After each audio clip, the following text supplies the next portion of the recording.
8 number question पे हम लोग पहुंच गए हैं। ठीक है, ये दूसरा पार्ट है। एक पार्ट की रिकॉर्डिंग ऑलरेडी आज मैं कर दिया हूँ, 30-30 मिनट का बना दे रहा हूँ ताकि लोगों को देखने में आसानी होगा। ठीक है, चलिए बताना पुस्तक 1984 के लेखक कौन है। ठीक है, तो जॉर्ज ऑरवेल हो जाएंगे। क्या हो जाएंगे? तो जॉर्ज ऑरवेल की बात करेंगे। 1984 के क्या है, लेखक है। ठीक है, 1984 में क्या हुआ था? क्या हुआ था? इंदिरा गांधी की हत्या होती है, बट ये बिल्कुल, फ्यूचर सिख में दंगा से क्या था? संबंधित।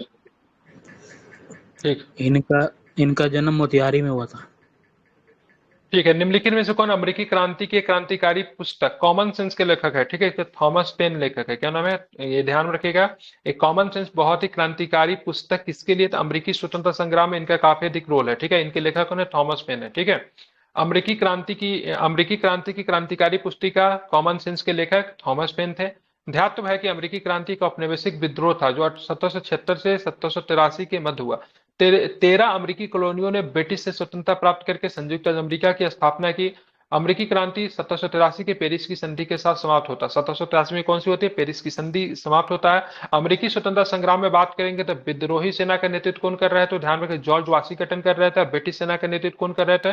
तो कॉर्नवालिस कर रहे थे। ठीक है, जो कि भारत में आगे चल के 1786 में, ठीक है, 1786 में भारत का वायसराय, सॉरी क्या बोलते हैं, गवर्नर भी बनकर आता है। ठीक है, सर, उस फ्रांसीसी। सती प्रथा के हाँ, समय सती प्रथा के समय विलियम बेंटिक थे ना, और एलन ब्रो के समय दास प्रथा का अंत हुआ था, वो समय सही अरे बताया दास मैंने। प्रथा का मैं नहीं बोल रहा था, मैं ठगी प्रथा बोल रहा था। आप लोग दास प्रथा में क्यों अच्छा जा रहे हैं? सॉरी, ठगी प्रथा। नहीं नहीं, ठगी प्रथा जी सर, हाँ, ठगी प्रथा एलन ब्रो ही होंगे।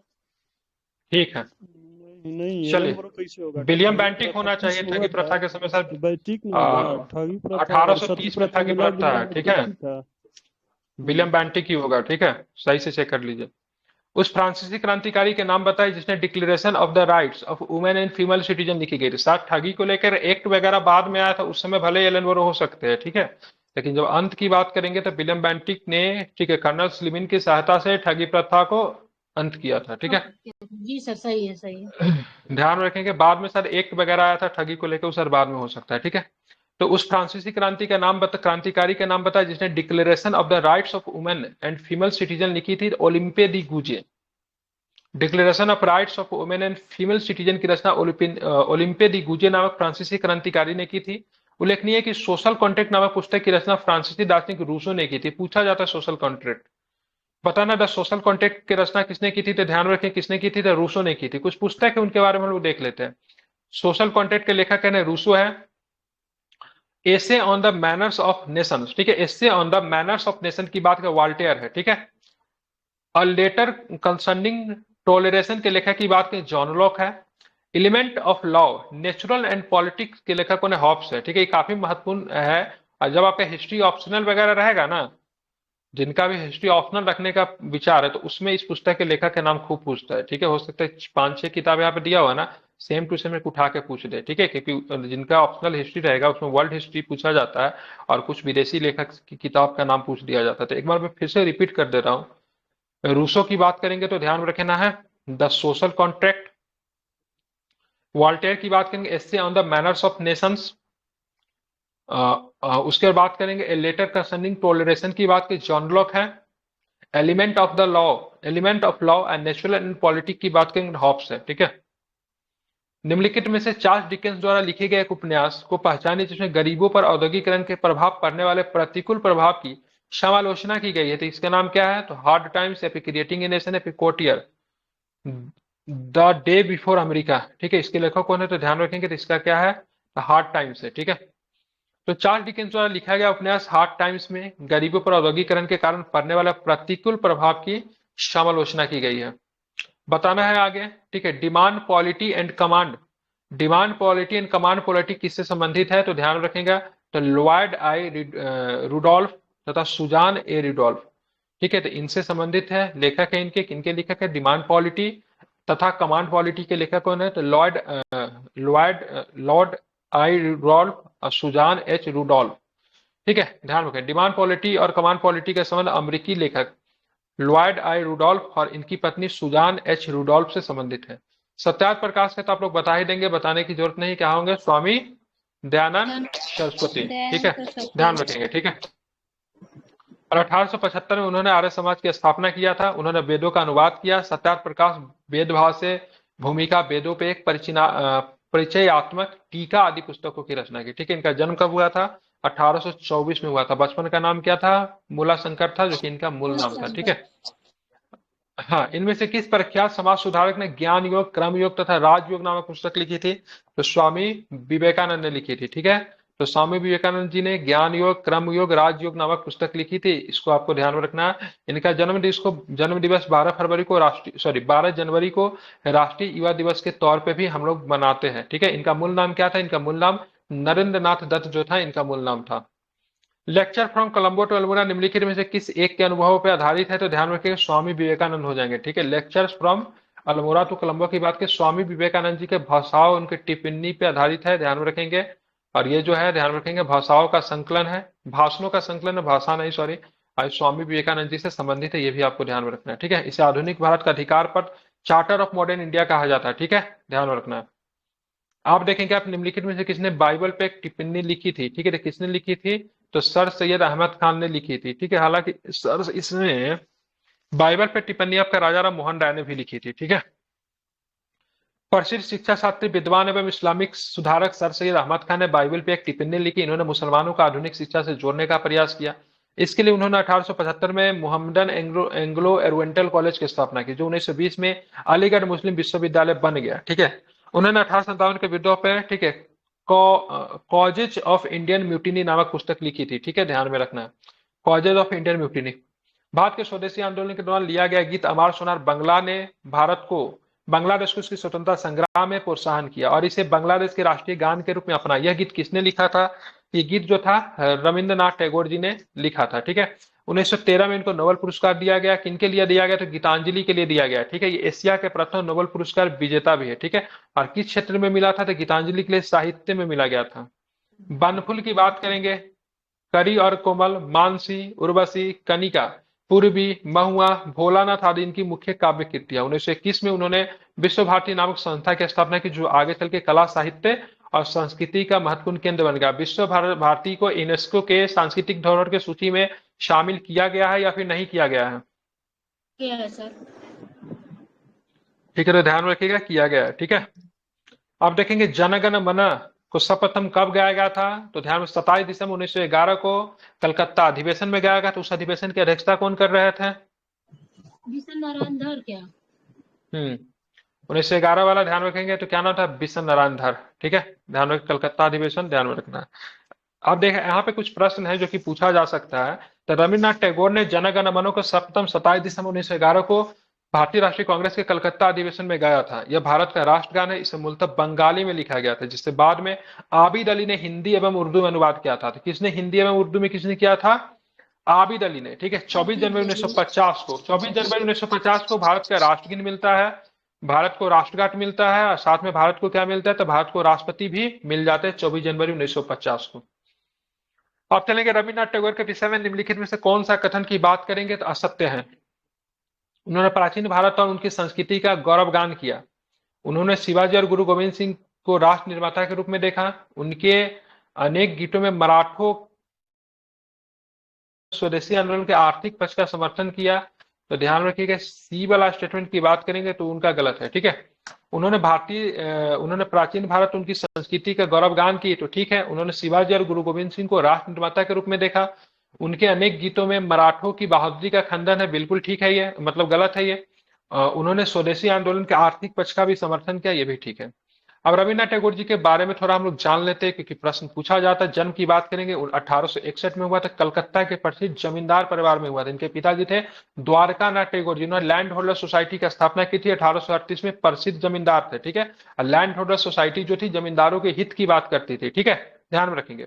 वे बांग्ला भाषा के महान साहित्यकार एवं दार्शनिक थे। एशिया के प्रथम कवि थे जिन्हें साहित्य का विश्व प्रसिद्ध नोबेल पुरस्कार 1913 में मिला था। बांग्ला साहित्य के माध्यम से उन्होंने भारत के सांस्कृतिक जीवन में प्राण फूंकने का कार्य किया।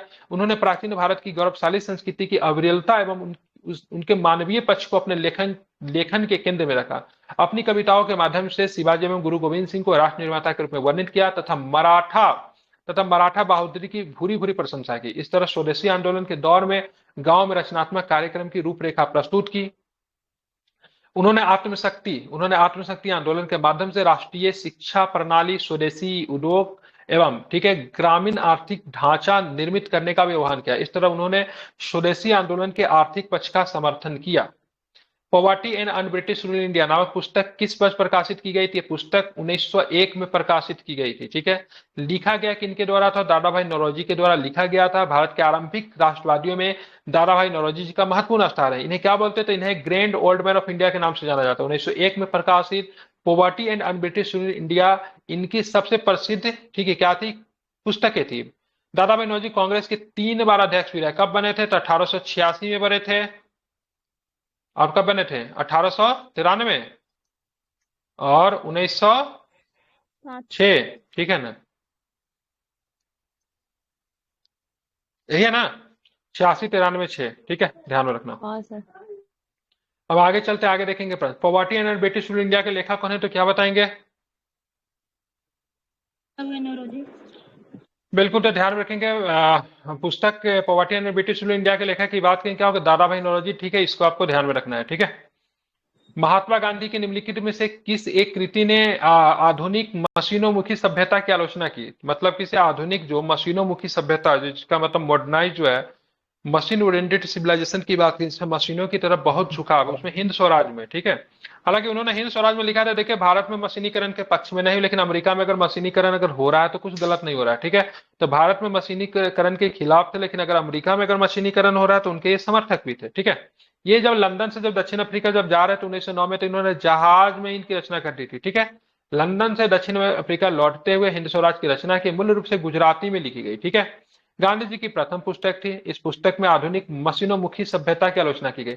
महात्मा गांधी आधुनिक युग के जिनमें से मशीनों ने मानव को गुलाम बनाकर श्रम को हटा दिया के घोर आलोचक थे। इस पुस्तक में उन्होंने स्वराज की भी व्याख्या की थी। हिंद स्वराज के शब्दों, जब हम स्वयं पर शासन करना सीखते हैं तभी स्वराज है। महात्मा गांधी ने हिंद स्वराज पुस्तक में ब्रिटिश पार्लियामेंट को बांझ एवं बेस्या तक भी कहा था। ठीक है, ध्यान में रखेंगे। महात्मा गांधी ने अपनी निम्न पुस्तक में किसमें ब्रिटिश पार्लियामेंट को बांझ एवं बेस्या कहा था? तो किसको कहा था? तो हिंद स्वराज में कहा था। ठीक है, कहा गया भाई? इधर है। हाँ, निम्नलिखित भाषाओं में से किसमें हिंद स्वराज नामक पुस्तक लिखा गया था? तो मूल रूप से किसमें लिखी गई थी? तो गुजराती में लिखी गई थी। ये आपको ध्यान में रखना। बिल्कुल। एम के गांधी के द्वारा लिखी गई पहली पुस्तक कौन थी? तो ध्यान रखें, क्या बताओगे? हिंद स्वराज कब लिखी गई थी? तो 1909 में लिखी गई। ठीक है, कहां से जा रहे थे? तो लंदन से दक्षिण अफ्रीका जा रहे थे। ठीक है, हिंद स्वराज के लेखक इनमें से कौन थे? तो ध्यान रखेंगे, महात्मा गांधी जी थे हिंद स्वराज के लेखक थे। निम्न में से किस वर्ष महात्मा गांधी ने हिंद स्वराज लिखी थी? तभी जस्ट मैंने बताया 1909 में इन्होंने लिखी थी। हरिजन के प्रारंभकर्ता कौन थे जिन्होंने हरिजन को शुरू किया था? ध्यान रखेंगे, क्या थे? गांधी जी थे। ठीक है, कब किया था? 1933 में। कब किया था?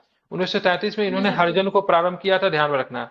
माई एक्सपेरिमेंट के लेखक कौन है? सत्य के साथ मेरे प्रयोग किनकी रचना है? तो महात्मा गांधी की रचना है। ठीक है, तो माई एक्सपेरिमेंट विथ ट्रूथ की बात करें, सत्य के साथ मेरे प्रयोग, राष्ट्रपिता महात्मा गांधी के द्वारा लिखी गई उनकी आत्मकथा। यह पुस्तक मूलतः गुजराती भाषा में लिखी गई थी। हिंद स्वराज, यंग इंडिया, नवजीवन आदि महात्मा गांधी की अन्य कृतियां एवं समाचार पत्र है। ठीक है, इन्होंने गोखले माई पॉलिटिकल गुरु नामक पुस्तक भी लिखी थी, जिनका प्रथम प्रकाशन 1955 में अहमदाबाद में किया गया था। गोखले माई पॉलिटिकल गुरु। ठीक है,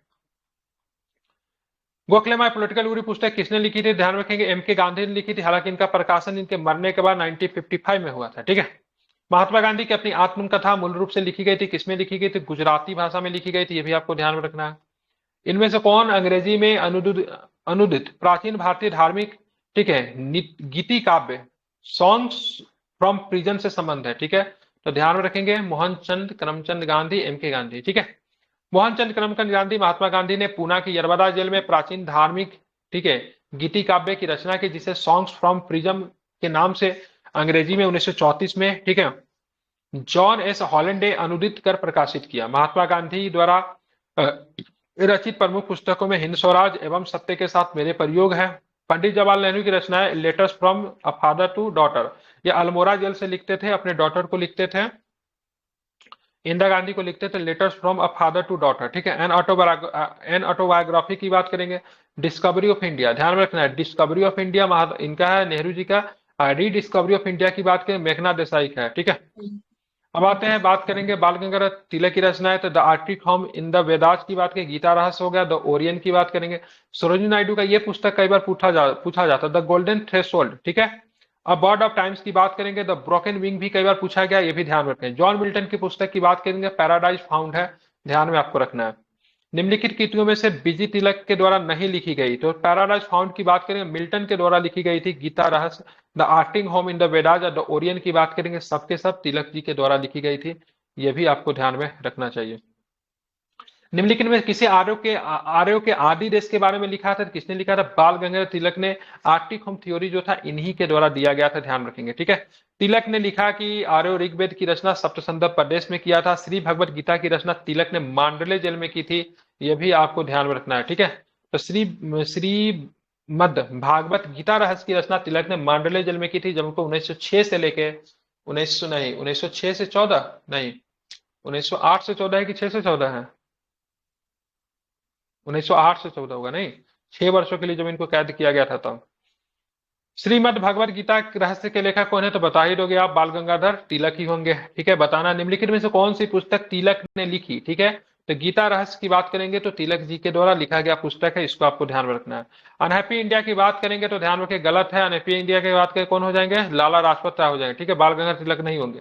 दुर्गेश नंदी बंकिम चटर्जी सही है। India means freedom Abul Kalam Azad सही है। पॉवर्टी एंड अनब्रिटिश इंडिया की बात करें दादा भाई नौरोजी सही है। जबकि अनहैप्पी इंडिया के लेखक कौन है? तो लाला लाजपत राय है, ध्यान में इसको रखना है। अब आते हैं आगे, देखेंगे कौन सा प्रश्न है, देखिए यहाँ पे। The evolution of provincial finance in British India, study in the provincial decentralization of the imperial finance के लेखक कौन है? तो इनका नाम है B.R. अम्बेडकर। क्या नाम है? डॉक्टर भीमराव अम्बेडकर की बात की। चलिए इनके बारे में थोड़ा जान लेते हैं। The evolution of provincial finance in British India और स्टडी इन द, ठीक है, provincial decentralization of imperial finance के लेखक भीमराव अम्बेडकर है। इन्होंने इस पुस्तक को 1925 ईस्वी में प्रकाशित किया था। 1927 में भीमराव अम्बेडकर ने मराठी पाक्षिक बहिष्कृत भारत नामक पत्रिका का भी प्रकाशन किया था इसी वर्ष, ठीक है। इसी वर्ष उन्होंने हिंदुओं एवं अछूतों के सामाजिक समानता के सिद्धांत का प्रचार करने के लिए सामाजिक समता संघ भी स्थापित किया। इससे पूर्व 1920 में उन्होंने the all India depress class federation की स्थापना की। ऑल इंडिया डिप्रेस क्लास की स्थापना इनके द्वारा किया गया था 1920 में, ठीक है। 1924 में अम्बेडकर ने बंबई में बहिष्कृत हितकर्मी सभा की स्थापना की। 1924 में डॉक्टर भीमराव अम्बेडकर द्वारा दलित अधिकारियों के लिए 3 पत्रिकाएं लिखी गई। एक था मुख्य भारत था, जो कि 1920 में आई थी। बहिष्कृत भारत की बात 1927 में आई थी। इनइक्वालिटी जनता थी, ध्यान में रखेंगे, तीनों के तीनों दलितों के राइट्स के ऊपर था, ठीक है। इनके अतिरिक्त इन्होंने एनहाइलेशन ऑफ कास्ट, ठीक है, ध्यान में, एनहाइलेशन ऑफ कास्ट, ठीक है। साथ में हु वेयर द क्षुद्राज, मतलब क्षुद्र कौन है, ठीक है, बुद्ध या कार्ल मार्क्स, ठीक है, ध्यान में रखेंगे। वेटिंग फॉर ए वीजा, ठीक है। प्रॉब्लम ऑफ द रूपी नामक पुस्तक जो था इन्होंने लिखी थी, ठीक है। प्रॉब्लम ऑफ द रूपी, ठीक है, ध्यान रखें, रूपी, रुपया, ठीक है। मराठी पाक्षिक बहिष्कृत भारत किसके द्वारा प्रारंभ किया गया था? ध्यान रखेंगे, अम्बेडकर जी के द्वारा, ठीक है। बताना दलित अधिकारियों की सुरक्षा के लिए भीमराव अम्बेडकर ने 3 पत्रिकाएं निकाली। निम्नलिखित कौन उनमें से एक नहीं था? मुख्य नायक था, बहिष्कृत भारत था। तो ध्यान रखेंगे, बहिष्कृत समाज नहीं था, क्या था? तो बहिष्कृत भारत था। इनइक्वालिटी जनता भी था। दलितों के हित के लिए 3 पुस्तक निकाली थी। निम्नलिखित पुस्तक में कौन सी भीमराव अम्बेडकर द्वारा लिखी गई थी? तो ध्यान रखेंगे, यहाँ पे कुछ ऑप्शन दिया हुआ, ध्यान रखेंगे। तो ध्यान में बुद्ध या कार्ल मार्क्स पुस्तक जो था इन्होंने लिखा था, ध्यान में रखेंगे, ठीक है। एनहिलेशन ऑफ कास्ट के लेखक कौन है? तो ध्यान रखें कौन हो जाए एनहिलेशन ऑफ कास्ट के लेखक? तो डॉक्टर भीमराव अंबेडकर हो जाएंगे, ठीक है। निम्नलिखित कामगारों में से किस एक ने पंडित जवाहरलाल नेहरू ने अपनी पुस्तक डिस्कवरी ऑफ इंडिया लिखी थी? तो किसने लिखी थी? तो अहमदनगर फोर्ट में लिखी थी डिस्कवरी ऑफ इंडिया, ठीक है। कहां पे लिखी थी? अहमदनगर फोर्ट में लिखी थी। अहमदनगर फोर्ट में इनको रखा गया था, ध्यान रखेंगे। कब रखा गया था अहमदनगर फोर्ट में? भारत छोड़ो आंदोलन के दौरान, ठीक है। तो इनको अहमदनगर फोर्ट में रखा गया था, ठीक है। डिस्कवरी ऑफ इंडिया के लेखक कौन है? तो डिस्कवरी ऑफ इंडिया के लेखक की बात करेंगे तो कौन हो जाएंगे? जवाहरलाल नेहरू हो जाएंगे, ठीक है। निम्नलिखित में किसने कौमी आवाज पत्र का प्रारंभ किया था? अबुल कलाम आजाद या फिर जवाहरलाल नेहरू, ठीक है। नहीं, कौमी आवाज की बात करेंगे जवाहरलाल नेहरू है, ठीक है। कौमी आवाज नेशनल हेराल्ड अखबार का उर्दू संस्करण है, ठीक है। नेशनल हेराल्ड जो है ना, उसी का उर्दू संस्करण की बात करेंगे तो कौमी आवाज है, ठीक है। इसके लेखक कौन है? ध्यान रखेंगे, जवाहरलाल नेहरू हो जाएंगे। संपादक जवाहरलाल नेहरू थे, लखनऊ से प्रकाशित होती थी, ठीक है, ध्यान रखेंगे। नेशनल हेराल्ड लखनऊ से 1938 में, ठीक है। 1946 ईस्वी में हेराल्ड का उर्दू अनुवाद जो था कौमी आवाज के रूप में प्रकाशित होना शुरू हुआ था, ठीक है। हिंदी में नवजीवन और उर्दू भाषा में कौमी आवाज, ठीक है, 1998 में लखनऊ संस्करण को बंद कर दिया गया था, ठीक है। और अभी तो नेशनल हेराल्ड अभी काफी चर्चा में रहता है। लाइफ डिवाइन नामक पुस्तक किसने लिखी थी? अरविंद घोष ने लाइफ डिवाइन नामक पुस्तक लिखी। लाइफ डिवाइन अरविंद घोष की रचना, ये प्रमुख बंगाली क्रांतिकारी थे जो बाद में योगी बन गए। इन्होंने यह विचार व्यक्त किया कि राजनीतिक स्वतंत्रता हमारे राष्ट्र का जीवन एवं प्राणवायु है। ध्यान, कई बार पूछा जाता है, ये मार्क कर लीजिए, ठीक है। राजनीतिक स्वतंत्रता हमारे राष्ट्र के प्राण और जीवन प्राणवायु है। जीवन एवं प्राणवायु किसने लिखा? अरविंद घोष ने। 1910 में पुडुचेरी चले गए और अपना जीवन ध्यान एवं आध्यात्मिक कार्यों में व्यतीत किया। उन्हें 1893-94 में इन्होंने इंदु प्रकाश पत्र में न्यू लैंप फॉर ऑल्ड नामक लेख श्रृंखला का प्रकाशन किया, जिसमें से इन्होंने उदारवादी राजनीति की पहली व्यवस्थित आलोचना की थी। यह भी आपको ध्यान में रखना है। निम्नलिखित में से किसने इंडियन नेशनल कांग्रेस की नर्मदलीय राजनीति की व्यवस्थित आलोचना न्यू लैंप फॉर ऑल्ड शीर्षक में की थी? तो किसने की थी, ध्यान रखेंगे, तो अरविंद घोष ने की थी। अरविंद घोष ने लिखा था, क्या लिखा था, तो ध्यान रखेंगे, तो क्या लिखा था इन्होंने? द लाइफ डिवाइन लिखा, डिवाइन घोष नहीं, ठीक है, द लाइफ डिवाइन, ठीक है, ध्यान में रखेंगे, ठीक है। अब आते हैं भारतीय राष्ट्रवाद के, ठीक है, नीतिपरक आधार के पक्ष में तर्क प्रस्तुत करने के लिए भारत में कई राष्ट्रवादी नेताओं ने भगवत गीता पर टीकाएं लिखी। इनमें से कौन उनका अपवाद है? ठीक है, तो तिलक जी ने तो लिखा ही था, राम मनोहर लोहिया साहब ने शायद नहीं लिखा था, ठीक है, बिल्कुल राम मनोहर लोहिया होंगे, ठीक है। तो ध्यान, श्री अरविंदो, महात्मा गांधी तथा बाल गंगाधर तिलक ने भारतीय राष्ट्रवाद के नीतिपरक आधार के पक्ष में तर्क प्रस्तुत करने के लिए भगवत गीता पर टीकाएं लिखी, जबकि राम मनोहर लोहिया इसके अपवाद है।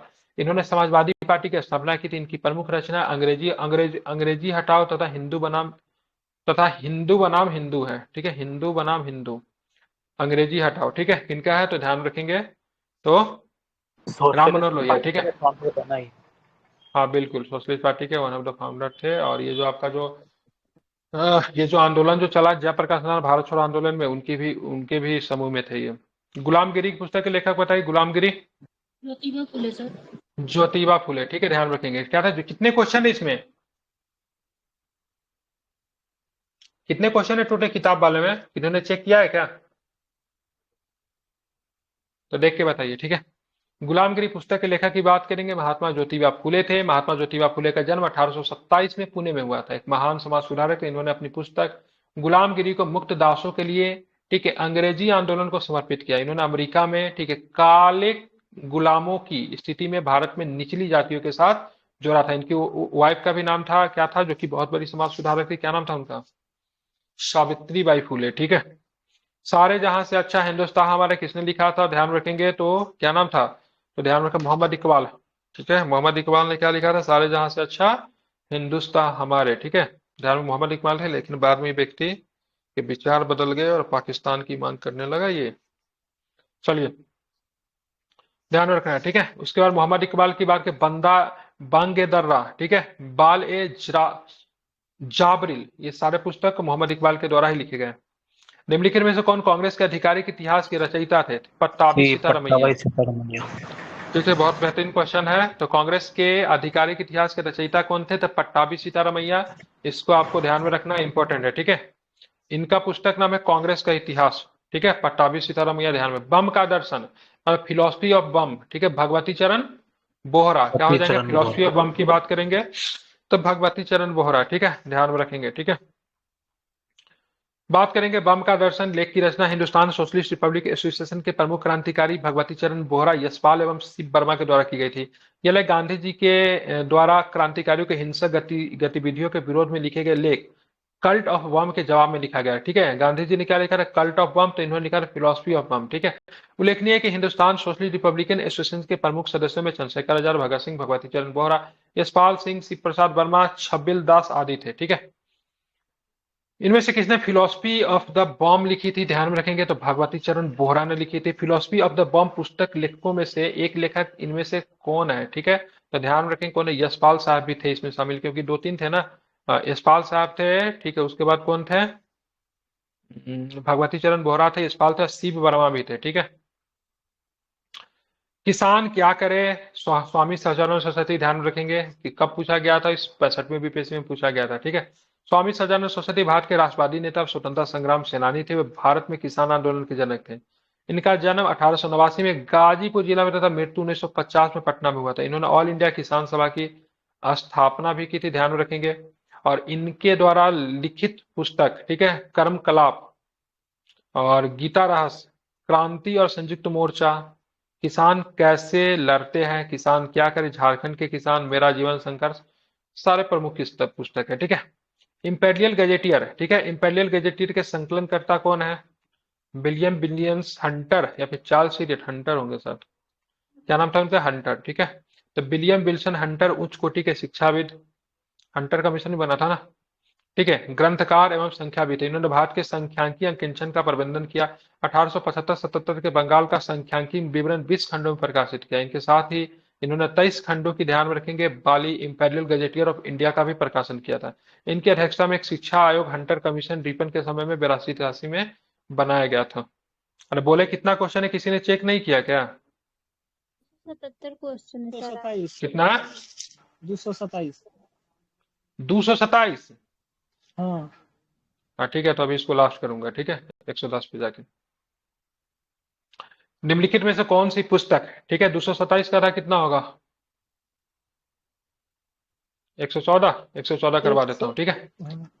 निम्नलिखित में से कौन सी कृति प्रसिद्ध समाज सुधारक बेगम रुकैया की नहीं है? ठीक है, तो मदर इंडिया, मदर इंडिया किसने लिखी थी? किसने लिखी थी?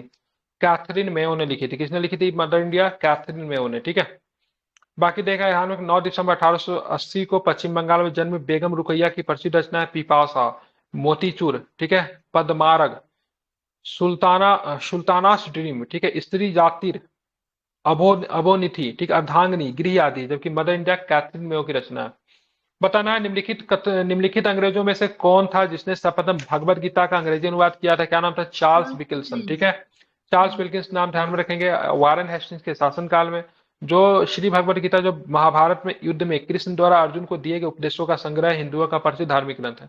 वारेन हेस्टिंग्स के समय अंग्रेजी अनुवाद विभाग की भी स्थापना की गई थी। इसी के अंतर्गत चार्ल्स विल्किंस ने 1785 में श्री भगवत गीता का अंग्रेजी अनुवाद किया था, ठीक है। 1787 में बिल्किंस ने हितोपदेश का अंग्रेजी अनुवाद किया, जिसको नारायण पंडित लेखक है हितोपदेश के, ठीक है। 89 में विलियम जोन्स ने अभिज्ञान शकुंतलम का अंग्रेजी अनुवाद किया था। विलियम जोन्स क्या होंगे? अभिज्ञान शकुंतलम, कालिदास के द्वारा लिखा गया, ठीक है। विल्किंसन ने क्या लिखा था? हितोपदेश, ठीक है। विल्किंसन ने और किसने किया? विल्किंसन की बात करेंगे और क्या किया था? तो श्री भगवत गीता का अंग्रेजी अनुवाद। मनुस्मृति की बात करेंगे, अंग्रेजी अनुवाद की बात करें, इंस्टीट्यूट ऑफ हिंदू लॉ, ठीक है, ध्यान रखेंगे। या फिर बोला जाता है एक कोड ऑफ जेंटू लॉ के रूप में भी मनुस्मृति का 1792 में किया गया था। कोड ऑफ जेंटू लॉ या फिर यहाँ पे इंस्टीट्यूट ऑफ हिंदू लॉ के नाम से अंग्रेजी अनुवाद, इसको आपको ध्यान में रखना है, ठीक है। मुस्लिम लीग ने संविधान द ग्रीन बुक का प्रारूप किसने बनाया? ठीक है, मुस्लिम लीग के संविधान द ग्रीन बुक का ध्यान रखें क्या थे उनका? तो मौलाना मोहम्मद अली जौहर, ठीक है। तो मुस्लिम लीग के संविधान द ग्रीन बुक का प्रारूप किसने बनाया? तो मौलाना मोहम्मद अली जौहर का नाम क्या रखना है? आपको ध्यान में रखना है। मुस्लिम लीग के संविधान द ग्रीन बुक का प्रारूप मौलाना मोहम्मद अली जौहर ने बनाया था। उल्लेखनीय है कि मुस्लिम लीग का गठन 1906 में हुआ था और आगा खान और सलीमुल्लाह खान ने ढाका में किया था, ठीक है। जबकि भारतीय राष्ट्रीय कांग्रेस का प्रारूप, ठीक है, बीएन राव, भारतीय संविधान का प्रारूप बीएन राव के द्वारा तैयार किया गया था। चलेंगे आज का सेकेंड लास्ट क्वेश्चन देखते हैं। Democracy and development in India from socialism to pro business नामक पुस्तक के लेखक कौन है? तो अतुल कोहली, ठीक है, ध्यान रखें, ठीक है। तो democracy and development in India from socialism to pro business नामक पुस्तक के लेखक कौन है? तो अतुल कोहली है, इसको आपको ध्यान में रखना है, ठीक है। आप देखेंगे the comparison between women and main पुस्तक के लेखक इनमें से कौन है? तो ध्यान रखेंगे ताराबाई सिंधे, ठीक है। तो ताराबाई सिंधे ध्यान रखिएगा। कौन सी पुस्तक थी? The comparison between women and main पुस्तक के लेखक कौन है? तो ताराबाई सिंधे, ठीक है, ध्यान रखिए। इस पुस्तक में पितृ सत्ता एवं जातिवाद का विरोध किया गया है, ठीक है, ध्यान रखें। इनके समाज सुधारक की बात करें, ताराबाई सिंधे के द्वारा लिखी गई है। निम्न से कौन सी इंडियन मुस्लिम शीर्षक पुस्तक के लेखक है? इंडियन मुस्लिम का लेखक कौन है? तो विलियम हंटर, ठीक है। कौन हो जाएंगे? तो विलियम हंटर हो जाएंगे, ध्यान था रखें। ना, विलियम विल्सन। तो सर विलियम हंटर ने, ठीक है, ध्यान रखेंगे, अलीगढ़ आंदोलन और मुसलमानों की नीति का वर्णन करते इंडियन मुस्लिम पुस्तक भी इसने लिखी थी, ठीक है। और सर विलियम हंटर ने मुसलमानों के बारे में क्या कहा था? तो भारत में ब्रिटिश हित सुरक्षित है जब ब्रिटिश जो है मुसलमानों को फेवर करते रहेगा, ठीक है, ध्यान रखें। सर विलियम हंटर की बात करेंगे, इन्होंने कहा था। अब पुस्तक इंडियन मुस्लिम के लेखक क्या है? वही है, ठीक है। तो 114 तक के प्रश्नों का आज हम लोग कर लिया। इस चैप्टर में 114 और भी बच गया था, तो कल के सेशन में 114 को खत्म करेंगे और काफी क्लोज हम लोग पहुंच जाएंगे। उसके बाद मॉडर्न जब हमारा समाप्त होगा, इसमें मेडिवल और उसका भी प्रश्न, क्या बोलते हैं यार, मेडिवल और प्राचीन एनिसेंट के भी प्रश्न हम लोग इसी क्लास में करेंगे, इसी सेक्शन में करेंगे। और कल जो है 115 से लेकर 228 तक के प्रश्नों को सभी लोगों को देख कर आना है, ठीक है। चलिए तो मिलते हैं फिर कल वाले सेशन में। रात में क्या होगा, ज्योग्राफी का सेट प्रैक्टिस होगा, आपका करंट अफेयर्स का रिवीजन शुरू हो गया। तो जो लोग ज्वाइन करना चाहते हैं बिल्कुल ज्वाइन कीजिए। जनवरी से हम लोग करंट अफेयर्स को फिर से रिवाइज करें, इरूटेरिया से कर रहे हैं, क्योंकि परफेक्शन से एक बार करवा चुका हूँ, इरूटेरिया से एक बार रिवीजन जो है सो आपका क्या